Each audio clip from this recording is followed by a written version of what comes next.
Mother Mary is not going to be a movie for everyone, but oh, it was made for me. It was designed in a lab specifically for me. Let's talk about it spoiler free. From the minute Mother Mary was announced, I knew this was going to be a movie I needed. David Lowery directing a movie about a pop star and her tense psychosexual relationship with her costume designer, starring Anne Hathaway and Michaela Cole, with original music by Jack Antonoff, Charlie XCX, and FKA Twigs. Come on. Come on. And I'm so pleased that I loved this movie so much, but it's not at all what I expected it to be. I think a lot of people, myself included, thought this was going to be like the Anne Hathaway pop star Power Hour. And we do get a lot of glimpses of her going full pop star, but this movie is primarily a chamber piece. It unfolds like a play with just Michaela Cole and Anne Hathaway monologuing and going at each other and maneuvering in and out of this intricate relationship. It is very intimate. It is very scaled back. And yeah, I think if you go in knowing that, I think you're going to set yourself up for success. It's so exciting to watch these two women just like be able to like perform off of one another. I think the performances are so intrinsically linked. They are kind of like sharing a heartbeat. Michaela Cole and Anne Hathaway are so completely in sync. They are with each other beat for beat. It is dazzling watching these two incredibly gifted actors like really get to cut their teeth on something very interesting. They completely sell it. I know like a limited setting can be hit or miss, but because we have these two powerhouses anchoring the whole thing, we are sucked in immediately. We are completely gripped by whatever is happening on screen. Anne Hathaway, I love her so much. I think she is such a gifted performer who doesn't get nearly enough credit, and I think this is an excellent showcase for her. I think this is one of her best performances in a long while. In the role of Mother Mary, she oscillates back and forth between this pop star persona and this incredibly broken woman, the human beneath the persona. In these pop sequences, she kind of like floats down the stage. You feel her like taking in the energy. It's so ethereal. And then like we cut to her with Michaela Cole's character, and she's so like broken down. She's making herself so small. She talks in these clipped sentences. She's not able to articulate herself fully. It's a great performance. Now, Anne Hathaway is Mother Mary, the titular role, but Michaela Cole kind of runs away with the whole thing. She is so eccentric and has this kind of like supernatural like quality to her performance here. She is maneuvering through these monologues like a Shakespearean performer. There's so much gusto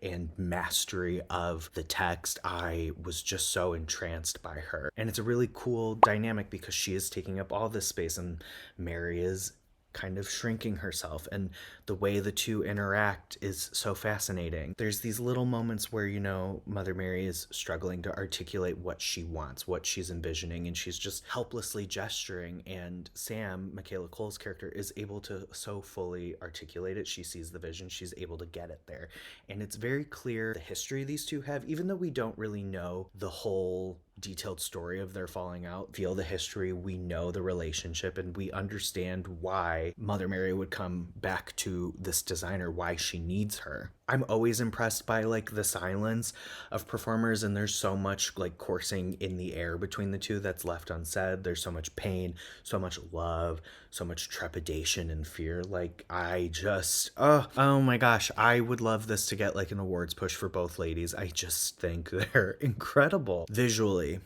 Stunning. Rena Yang, the cinematographer, she is just capturing some of the most gorgeous imagery put to screen. It is like dazzling work, especially when we get into these dreamier sequences.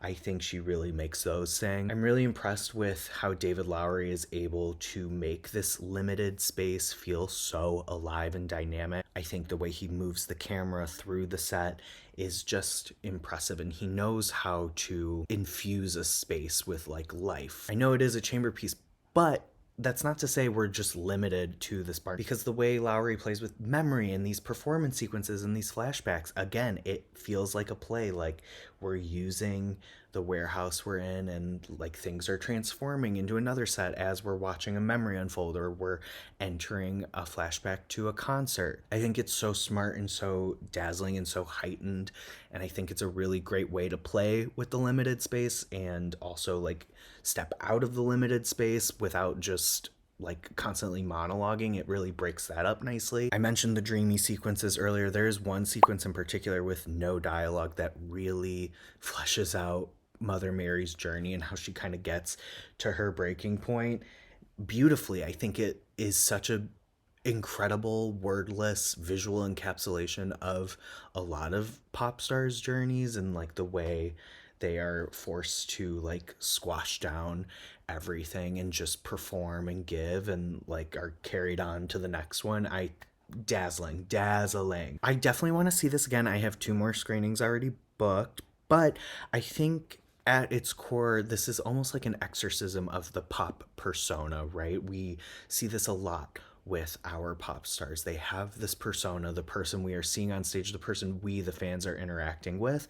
And I think Lowery is not only performing an exorcism on this persona, but he is showing like what happens when persona supersedes the human beneath it, and what happens when that human being kind of loses a sense of self and only knows this persona. It's suffocating, it's sad, but he does it all with like this glamorous glitz around it still. I think it's a really cool dichotomy being explored. There's also this really fascinating examination of muse and artist, and like the way you utilize someone to flesh out your art, but there's still pieces of you in there and it becomes inextricably linked.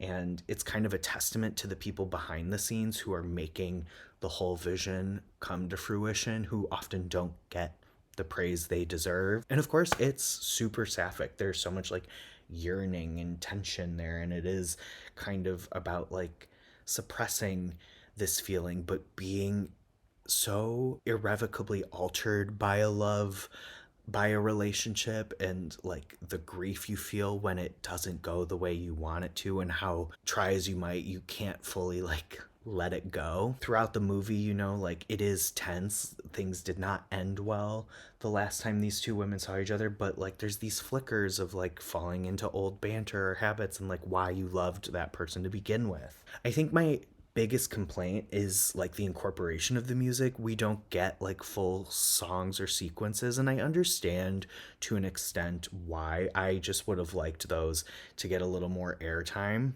I think the album accompanying the movie is so strong. I think Jack, Charlie, and Twigs like really did their big ones on this. It feels like a real pop star. They don't feel like these, rip-offs of a pop star that Mother Mary's supposed to be standing in for. I think the music has a very distinct identity all its own, and I just wish there was a little more room for like more. I just feel like we could have given a little more time to like more performances of the song. That's probably a selfish thing, but like when we are doing the tour sequences, they are big, they are explosive, they are beautiful, and they are entrancing. I think they're just beautiful to look at, beautifully performed. I need a Mother Mary tour. Ugh, I loved this so much. I have a written review coming to the rolling tape. I can't wait to see it again and keep talking about it. I hope people really support it. I feel like I haven't seen a lot of promo for it, but I just loved this. I'm sitting at a 4.5 out of 5. It's one of my favorites of the year. I can't wait to think about it and dissect it more and more. It is expanding into wide release on the 24th, Friday, so be sure to check it out. Thank you so much for tuning in. Make sure you do all the things you're supposed to do with a YouTube channel. Make sure you like, comment, subscribe, share, and follow me everywhere. Stay tuned for more reviews, and I'll see you on the next one. Bye!